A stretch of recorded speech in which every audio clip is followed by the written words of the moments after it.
the way that most of you, not all of you, that most of you think about a car, okay? We don't want to work on it. We just want it to work. So when you say, hey, let's talk about our relationship, I'm so glad we're having this relationship series, or maybe we can talk after the message. When you say, let's talk about our relationship, here's what we hear. We hear there's something wrong with us and you know how to fix it. And we remember when we were little boys, our dads disappeared with our pets to go get them fixed. And then they brought them back and they had a big plastic cone over their head. And so we don't really want to be fixed. That just conjures up all kinds of horrible memories. Ladies, when you say, let's talk about it, or let's work on it, let's talk about the relationship, it reminds me of sometimes when Sandra and I are driving somewhere and I'm driving and I hear a noise in my truck and I'm like, I turn down the radio. I'm like, do you hear that rattle, that knock? She's like, no. I'm going, listen real carefully. And she's trying. I'm like, there it is. Next thing you know, she's driving and I'm in the back seat trying to find, what's wrong, that rattle, that noise in the back of the truck. And she's like, good grief, can we just not turn up the radio, Or maybe, ladies, your situation, if you're married, you look out and your husband's got the hood up and he's looking under the hood, or you got in the garage, he's got the hood up and you're thinking, he doesn't even know anything about cars. Or you drive over to see your boyfriend and instead of in his apartment, he's out in the parking lot and the hood's up and you say, is something wrong with your car? And he says, no, I'm just checking. I'm just kind of looking around, just checking. And ladies, you're thinking, look, as long as it's not broken down on the side of the road, do you really need to check it? To which we say, aha, that's the way we feel about relationships. If the relationships are not broken down on the side of the road, do we really need to talk about it? And the answer is, yes, we do. So for 4 weeks, we're going to talk about relationships. Relationships as it relates to singles moving into a special relationship. You're in that special relationship. You're engaged. You're newlywed. You've been married for a while. We're going to encompass all of those for 4 weeks. Today's the first week. And if this is your first time with us, the first time watching, or the first time in one of our series, today's the introduction. So I'm going to sort of set the table, create the tension. There's not going to be a lot of Bible study. So if this is your first time with us and you think, do they never talk about the Bible in their church? Come back next week. We're going to look at one of the most fantastic relationship statements of any literature anywhere, and it's found in the New Testament, so you don't want to miss next week. But today, I simply want to highlight the tension, describe the tension, and hopefully give you some handles to talk about some things that maybe you've tried to talk about in the past and it just didn't go all that well. When it comes to relationships, all of us have a box, an invisible box of hopes, dreams, and desires. If you're single and not dating anybody, this is a very undefined box. The things in this box are very undefined for you. But as you move into a relationship, or as you think about moving toward a significant relationship, these become more defined. You have some hopes, you have some dreams, you have some wishes, you have some desires as it relates to a future relationship.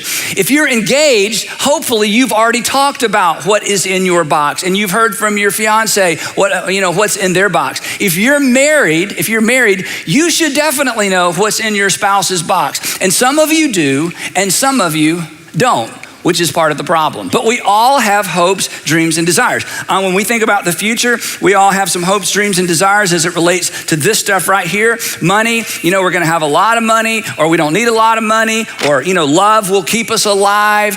Two, we have double income, but I'm gonna save all of mine. Or we're gonna have a single income. I'm gonna be a stay-at-home mom. I'm gonna be a stay-at-home dad. Maybe we'll just have so much money we can both just stay at home. We're gonna have a budget. We're not gonna have a budget. A budget sounds like allowance. I don't want to start getting allowance again. So you have all these ideas, but you have some expectations. You have some hopes and dreams as it relates to your financial future. When Sandra and I got married, she had this little saying, and I didn't catch on for a long time. And she would say this thing, and really years in, it finally dawned on me, wait a minute, that doesn't even make any sense. She would say this. She would say, well, what's mine is mine, and what's yours is mine. And I think because I showed up in the equation, I fell for it. I'm like, well, we're both in there. But wait a minute. So you have some ideas, you have some hopes, you have some dreams, you have some wishes. You have some ideas about if you get together and if you fall in love and get married someday, somehow all the chores are going to get done. And you think about how it happened in the family, your family of origin, or you think about the way that should happen, or the way you dream about that happen. You're going to live in some sort of thing. You're going to rent, you're going to lease, you're going to purchase. You're going to keep driving the sports car forever. Maybe you'll talk him or talk her into trading her sports car for something more practical. You probably, when you think about your future, you want to have a child. If you're an only child, you're thinking, I don't want to have an only child. I want to have some children. But if I have two girls, we're going to keep going until we get a boy. And why not just have a basketball team? So you've got some hopes and dreams as it relates to those things, right? You got a mental picture of what scheduling, in a relationship is going to be like, how we spend our discretionary time, our free time. I get to spend time with my friends. You spend time with your friends. No, we spend all of our time together. No, I don't want you to meet my friends. I mean, there's hopes and dreams and expectations as it relates to time. And then there's hopes and dreams as it relates to the calendar. And this was a big discussion for us too, because Sandra, she was so fair. She said, I only want 3 holidays and your family can have all the rest. She said, our family will spend Thanksgiving and Christmas and Easter with my family. And you get Halloween, Groundhog Day, and she gave our family Festival of the Souls. She was so generous, and something about that she was 16th Choctaw Indian or something, how that was special. And I realized that's like a Japanese thing that has something to do with emperor worship. But anyway, but you sort of have a picture of how all of that's, this is how it's all going to work out. This is how, we're going to kind of live the dream. And then, there's travel. We'll travel a lot. We're going to travel all around the world. No, we're going to keep it in the United States. There's enough to see here. Maybe we just stay in the state of Georgia. No, we're going to travel all over. There's, hopes and dreams as it relates to that. And this is, every guy has some idea of what he hopes and dreams that his wife will not wear to bed. And she's thinking, but he just wants me to be comfortable. He doesn't care. He accepts me just the way I am. He's going to accept me just the way I am, that those sorts of things won't even matter. And then of course there's conflict resolution, because you've got to resolve conflict in a marriage and, or in a relationship. Initially there's conflict in just about every relationship. And so the expectation is, or the thought is, well, we'll just talk it all out, get everything out on the table and just be completely honest. I mean, we'll just be extremely honest with each other so we can work through things. And maybe somebody else is thinking, no, that's how you hurt people's feelings. You don't say everything that's true. You just make sure that what you say is true. One person says, will you raise your voice? I grew up in a family where we raised our voice, we yelled and screamed, but we got it all out and we were all good at the end. No, we don't raise our voices, because raising our voices is insensitive. So we're just gonna, that's not how you resolve, that's not how we're gonna resolve conflict. And then some guys are thinking conflict resolution. I kind of thought that's what sex was for. Then there's this big one that I don't even have something to illustrate it. And that's basically, how are we going to treat each other? How am I going to behave toward him? How is she going to behave toward me? How am I going to behave when? What do I expect? My husband or my fiance, my girlfriend, she's never gonna use this term. She's never gonna threaten. I mean, there's just an expectation. You may have never defined it. In fact, I think most people don't. But you have a pretty clear expectation about how you will be treated in this very, very significant relationship. If she loves me, he would never. If he loves me, he'll never. Now, there are several things that impact what we put in our hopes, dreams, and desires box. And we all have a box. There are several things that impact that. One of the things that impact that is what we've seen and what we've heard. What you've seen maybe in other relationships, what you've seen modeled, what you saw with the folks next door, what you've read, what you've seen in culture. But primarily, the thing that impacts what we put in our box is really what we've experienced. And for many of us, it's what we experienced in the home we grew up in. That our hopes and our dreams and our desires, and this is such a big deal, and it's complicated and it's emotional, but most of our hopes, dreams, and desires are a response to what we grew up in and what we grew up around. We are either trying to avoid something or we're trying to recreate something. We're trying to avoid something that, oh my gosh, my relationship's not gonna be like that. I'm not gonna be like my dad. I'm not gonna be like my mom. We're not gonna have that kind of relationship. We either put in our box things that help us avoid something, or you grew up in a situation where it's like, wow, that's exactly what I want. And maybe it wasn't your parents. Maybe your older brother or sister has like a fabulous relationship and you're like, that's the kind of relationship I wanna have. I'm not simply trying to avoid something. I'm trying to repeat something. I'm trying to recreate something. But even in those situations where we are trying to recreate something great, even in those ideal situations where we're trying to recreate something that's healthy, that's worth recreating, in the middle of all of this is me. Because these are my hopes, and these are my dreams, and these are my desires. And at some point in the relationship, and we don't even know when this is happening. This is why I just sort of want to put some visuals with this so we can think about it in sort of concrete, tangible ways. At some point in the relationship, while you're dating, once you get engaged, maybe at the altar, maybe a month after you're married, maybe a year after you're married, at some point along the way, we can't help ourselves. We essentially take our box of hopes, dreams, and desires, and we say, here, make them come true. Make them come true. This is what I always dreamed it would be like. This is what I hoped it would be like. The reason I pursued you, the reason I asked you out, the reason I said yes when you asked me out, the reason I asked you to marry me, the reason I said yes when you asked me to marry, the reason that I walked down the aisle with you is because in my mind, this is what the future looks like. And I need you to come through for me. But the challenge is, and the problem is, and the tension comes, when we hand somebody our box of hopes, dreams, and desires, it doesn't feel like hopes, dreams, and desires to them, does it? To them, it feels like expectations. To them, it feels like a weight. To them, it feels like the bar has been raised. To them, it feels like a homework assignment. To them, it feels like a responsibility. To them, it feels like if they don't come through, you might be disappointed with them. Expectations are simply this: a strong desire, or a strong belief rather, that something will happen. Now, it may not happen in the first month, may not happen in the first year, but one day we'll get there, aren't we, honey? We will get there one day, won't we? The strong belief that something will happen, or that it will be the case in the future. I mean, it's not our dream home, but we're working toward that. I mean, he hasn't gotten rid of that yet, but he will. She hasn't changed her mind yet, but she will. We haven't gotten there yet, but we will. Won't we? Won't we? Won't we? It's the strong belief that something will happen or will be the case in the future. But the problem is this, and you're smart enough to know this. I'm just putting words around things perhaps you've thought and perhaps have felt. That attempting to recreate or avoid something from the past. Anytime we attempt to recreate or avoid something from the past, it transforms hopes, dreams, and desires into expectations. So even in the best of relationships, even in the most ideal relationships, even when the best fall down sometime, even when the wrong words seem to rhyme, out of the doubt that fills my mind, I'm so confused that this happened, we somehow find, what? That you and I, what? Collide. That's right. See what I did there? Yeah. And here's the thing. When eyes collide, it's not really a you and I collide, it's eyes collide. And when eyes collide, we swap boxes. I give you mine, you give me yours.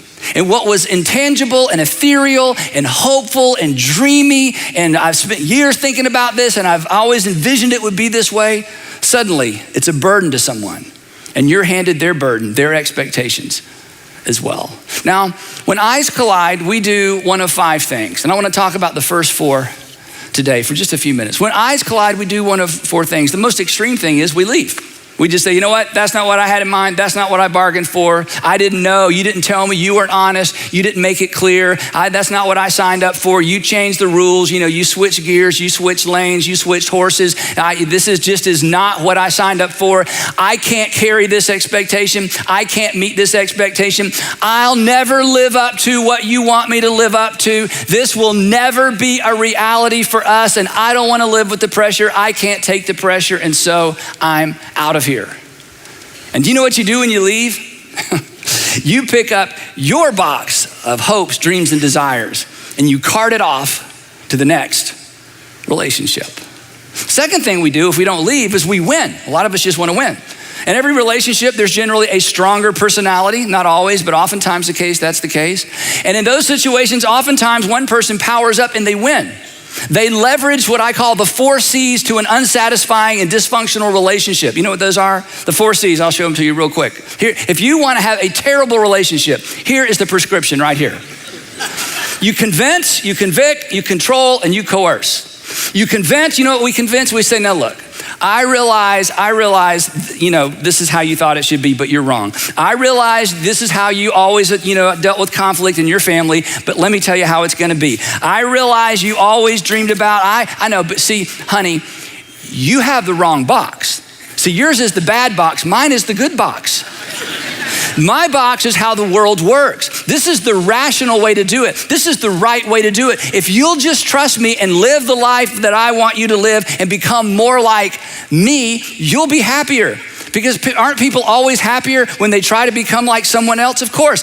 Don't we always become happier when we throw away and abandon who we are and who God created us to be in order to conform to the image of our partner? Of course, it is a recipe for happiness. So honey, if you will just abandon everything in your box and embrace mine, it'll all work out.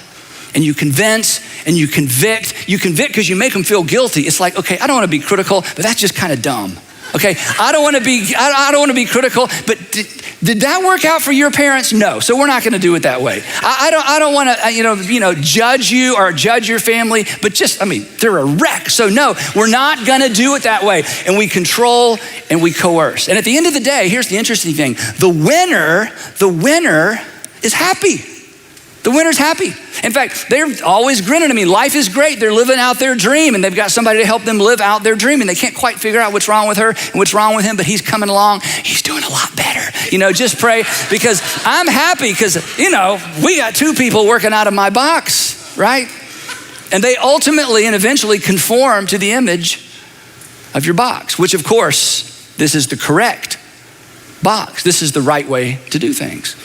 So the third response is just the flip side to the person, or the opposite to the person who wins. The third response is we're the conformer.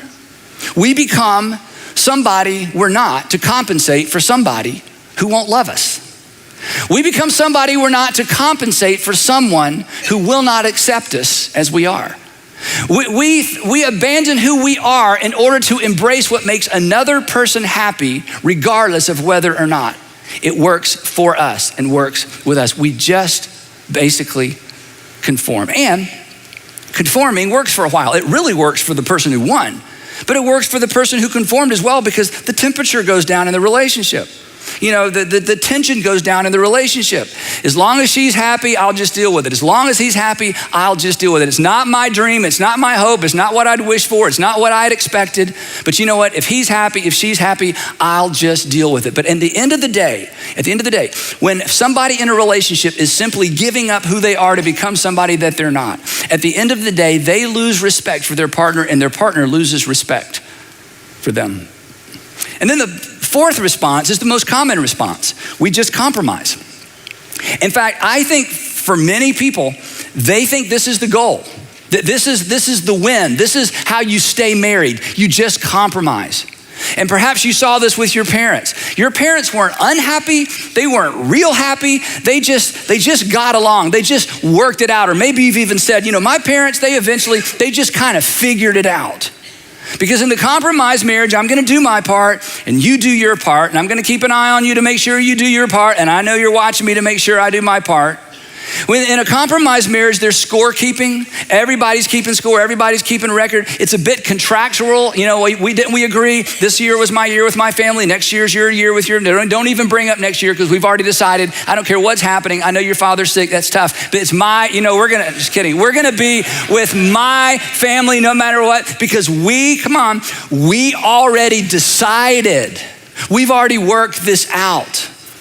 In this kind of relationship, whether it's a dating relationship, an engaged relationship, marriage relationship, there's low trust. In fact, the trust continues to get lower and lower and lower. And where there's low trust, there's low intimacy. And here's why. You cannot be actually intimate with anyone you're not willing to fully give yourself to, and you will not fully give yourself to someone you don't completely trust. In fact, you can't give yourself fully to someone you don't completely trust. If you're single and you want to know the secret to great sex in marriage, it has nothing to do with sex. It has nothing to do with anything physical. It has everything to do with intimacy. And intimacy is tied to trust. And in a relationship that's characterized by any of these things, and maybe perhaps especially to this one, something begins to happen. I mean, it's still physical, but it's not amazing. It's not intimacy, because everybody is a little bit on guard lest they be taken advantage of. And it's ultimately very unfulfilling. It'll work. You can go the distance. You can end your life together. But there's a better way. And the other thing about compromise is this, and this is a subtle thing. At the end of the day, a compromised relationship is fueled by a commitment to the wrong thing. And this sounds bad when I say it, but we'll talk about it. It's actually fueled by a commitment to the relationship. In fact, you may have said this before. You've heard someone say this before. You've heard somebody say, I'm committed to my marriage. I'm committed to my marriage. And this sounds good, but nobody marries a marriage. I'm committed to my marriage. I married a marriage and I'm committed to my marriage. Sounds good, but nobody marries a marriage. Nobody dates a relationship. Nobody is engaged to a relationship. There is another name in the equation. And I'll tell you, the first time I bumped into this, we had not been married for very long. Sandra and I had not been married for very long. We were with a couple and they were older than us and they were doing good, it was all right. We're kind of getting along and, they kept saying, marriage is hard, marriage is this and marriage is that. I'm like, ours isn't fun right now. You're ruining it. Is this what we have to look forward to? Thank you for sharing, And at some point in the conversation, one of them talked about being committed to their marriage. We got in the car and we were driving home. I said, this was years ago, and I'm sure I did not say this near as eloquently as I'm going to try to say it now, because, early on in marriage, you kind of say the right things the wrong way, and the wrong things sometimes come out the right way, and you get more credit than you deserve. And I think this was one of those conversations. And what I was trying to say to Sandra is this. I said, honey, I don't really want you to be committed to our marriage. I want you to be committed to me. And you know what? I don't want our relationship to devolve to the level to where I'm just committed to marriage. I mean, it could be anybody. I'm just committed to marriage. Just put anybody in the marriage. I'm committed to marriage. No, I hope you always feel like beyond being committed to marriage, I'm committed to you, the person. Because being committed to my marriage, or to say, I want my marriage to work, or I want my relationship to work, once again, who's in the middle of all that? It's me. It's about my marriage and my future and my reputation and my kids growing up with two parents in the home. It's all about me. And this is not a bad thing. In fact, if you only get this far and you finish together, that's good. I mean, being for marriage is better than being against marriage, right? And wanting your marriage to be a good marriage is certainly better than not wanting your marriage to be a good marriage, but there's something beyond that, because there is another face and there is another name. There is another person in the equation besides you. And at the end of the day, this will work, but it's not all that much fun and it's not all that fulfilling. So when eyes collide, we leave, we try to win, we conform, or perhaps we compromise. But when eyes collide, for sure, we loses. Now, as I said, there's another option. And the fifth option is what happy couples know. And we're gonna spend next week the entire time talking about that fifth option, which is a little frustrating, but we're gonna get to it next week. And it's so powerful and it's so wonderful and it's so amazing. We're gonna spend the entire time on it. But for the next few minutes, I wanna frame the problem in a way that'll help you and help us understand exactly where we're headed for the next few weeks. Because I would imagine nothing I've said thus far is unique, or you've never heard it before. Maybe I've just put some different terms on a dynamic that you're experiencing now, or that you don't want to experience in the future, or maybe you experienced in a previous relationship and it's like, oh my gosh, that's exactly what was going on. I just didn't have the visual aids to illustrate it.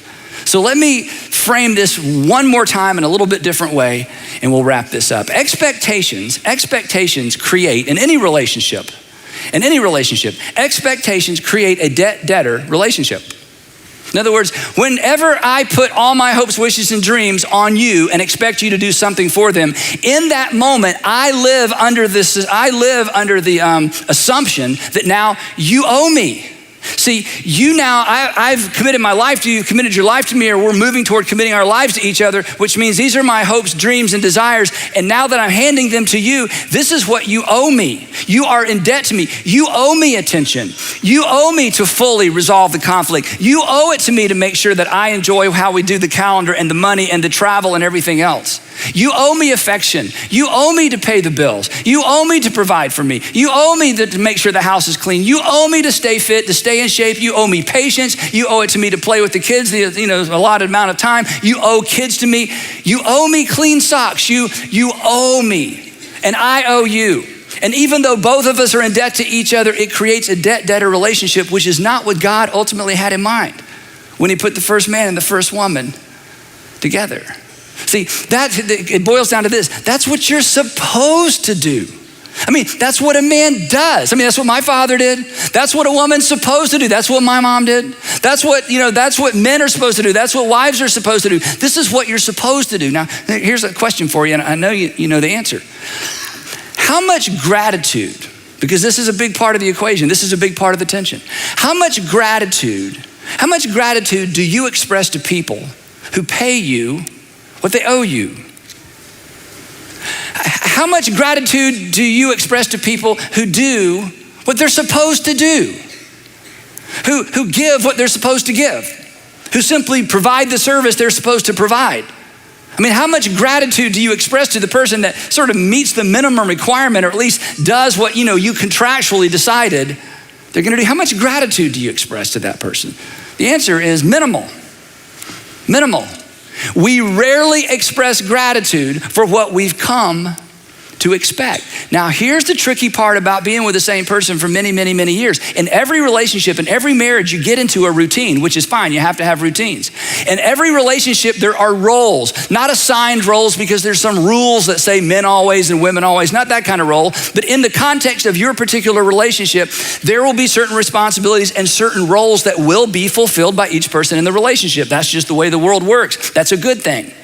But when I come to expect from someone what they've always done, when it comes down to me expecting Sandra to do what Sandra's always done, the gratitude is going to be minimal, which communicates this is what I expect all along. I'm not going to thank you when you do it, but I'm going to ask you when you don't. I'm not going to say, wow, I'm surprised, thank you for doing that, even though you do it every single day or every single Thursday or every single, whatever the routine is. But if I get so accustomed to that I come to expect it, then I quit expressing gratitude for it. Because here's what gratitude is. And this is something you can start today. Gratitude is, wow, I didn't expect that. Okay, what do you mean you didn't expect it? I fix your lunch every morning. I know. Every morning you fix my lunch and you hand it to me, and I'm surprised every morning because I do not expect you to do this every morning. I know, but I've done it every morning for the last 3 years. I know. But every morning I am as grateful as I was the first time because when I take that lunch, I don't expect it tomorrow. Thank you. Gratitude says, I didn't expect that and I'm grateful for it. I'm telling you, this is how you supercharge and this is how you fuel healthy relationships, because gratitude is an indication I've not filled up a box full of expectations. The other thing about this whole debtor thing that is so insidious, and again, you don't see it happening, you just wake up one day and you ask yourself, what's wrong and how do we get here and why isn't it the way it used to be? That a debt-debtor relationship eliminates, and this is interesting, a debt-debtor kind of relationship, it actually eliminates the possibility of unconditional love. Because if you owe me, you can't love me. In fact, owe me eliminates love me. If I owe you flowers, if I owe Sandra flowers, it's Valentine's, we're the flowers. Okay, here's the flowers. All right, well, we're back to zero. I made it. Well, it's my birthday. Where's the card and the gift? I got the card and the gift. Well, thank you. Or if it's the other way around, well, it's Christmas. Where's my gift? Oh, we're back to zero. If I owe you, I can't love you because love requires margin. Love does not do well in an environment of expectation. In an environment of expectation, it's almost impossible to recognize love. In fact, expectations, we'll put this next screen up here. Expectations actually remove the margin necessary for love to be recognized and appreciated. You can't even see it when it's happening. Why? Because it's what I expected. It's what I'm accustomed to. It's what I'm used to. She always does. He always does. My father always did. My mother always did. It's what women are supposed to do. It's what men are supposed to do. It's what couples are supposed to do. It's a supposed to do thing. And he's meeting the expectation. She's meeting the requirement. So why would I be overwhelmed with gratitude? And you've eliminated, this is a powerful thought, you've eliminated the potential for love to even be recognized or expressed. And this is why a box full of expectations undermines intimacy in a relationship, because this feels like pressure every single day of the week. If I meet your expectations, we're back to even, but I can't ever do enough to make you feel like I love you. And in fact, it doesn't feel like I ever do enough, because there's always something more you're expecting. That's no way to live. And the good news is, you don't have to live that way. And you know how I know? Because I know happy couples. And I know something happy couples know. And I'm gonna tell you next week. So, here's the question, okay? Couple of questions, all right? Put all these back over here where they belong. Here's the question. What should we do? What should we do with our hopes, dreams, and our desires? What should we do with them? I mean, do we just pretend? I never wanted children. I don't care how we spend our time. I have no vision at all. We don't even have to live indoors. It doesn't matter to me. It's okay if we never leave the city limits. I don't care what I drive. I'll do all the work. Who needs money? Love will keep us alive. We don't need any of that. I mean, what do you do with all of this? Ignore them? No. Deny them? No. For some of you, you've spent years filling up this box. And you know what? Much of what is in this box are good things. In fact, it's probably all good things. In fact, some of these things stem from the fact that you bear the image of God. But what do we do with this? Just feel guilty about it? Pretend, hide, ignore, lie? The short answer is, you keep them in this box. Which leads to the next question. How do you do that?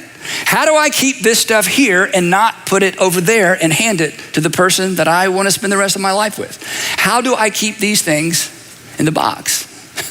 And the short answer to that question is the correct answer to this next question. And this next question will bother you.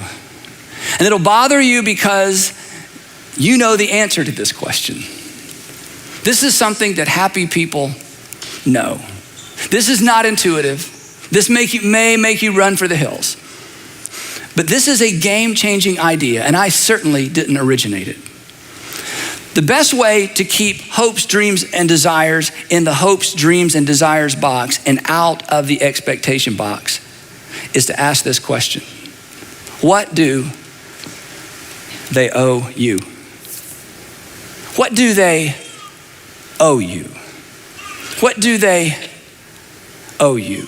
And happy couples know that the answer to this question is nothing. Happy couples know that they owe each other everything, but are not owed anything in return, which doesn't make any sense. So I'm going to say it again. Happy couples know that they owe each other everything, but they're not owed anything in return. It doesn't make any sense. But let me tell you about the happiest couples you know.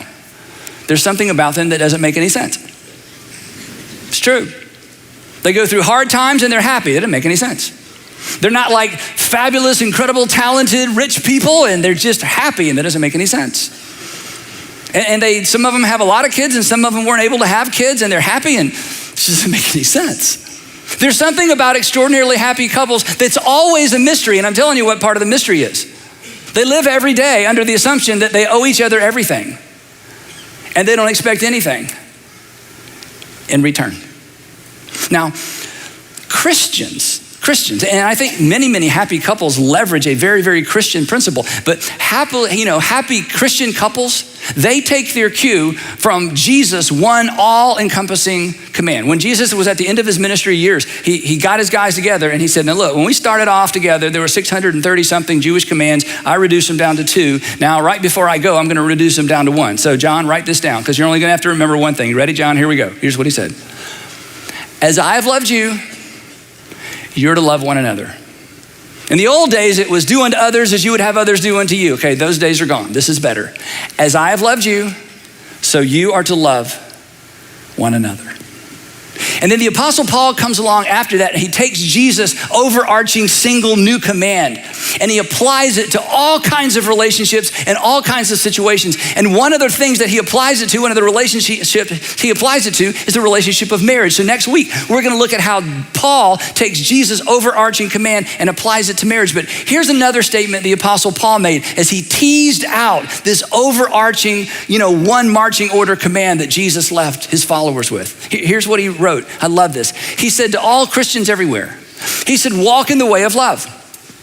To which we think of a love song or our girlfriend or somebody that we love. He goes, no, I'm not done yet. Okay. Walk in the way of love just as, and throughout Paul's teaching, this is so powerful. Throughout Paul's teaching, you see these two words.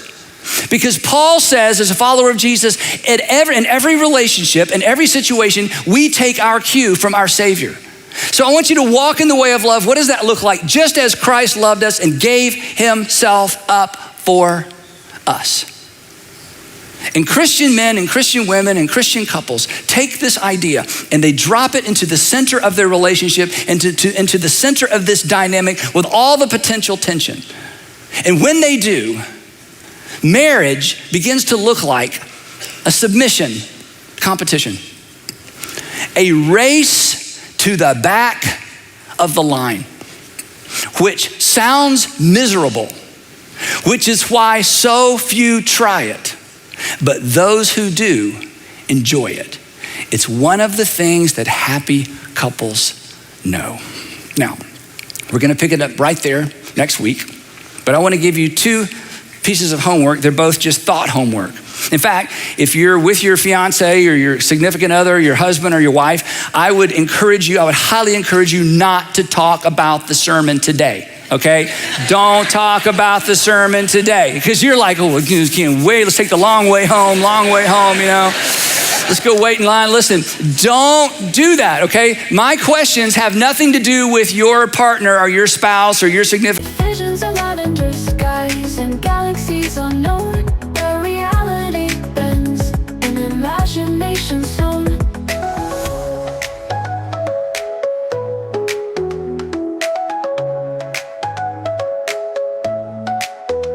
Lavender sky, open but wide.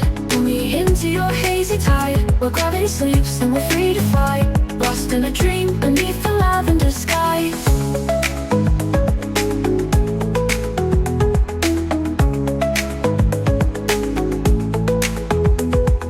Streetlights flicker on, casting shadows long. But my mind's adrift, carried by a distant song. A melody woven from stardust and light, guiding me onward through the velvet night.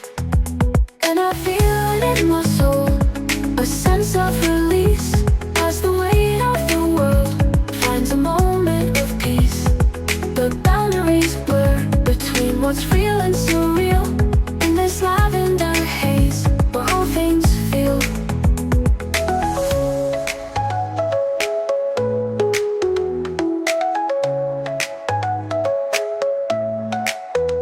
Lavender sky, open and wide. Pull me into your hazy tide, where gravity sleeps and we're free to fly. Lost in a dream beneath the lavender sky.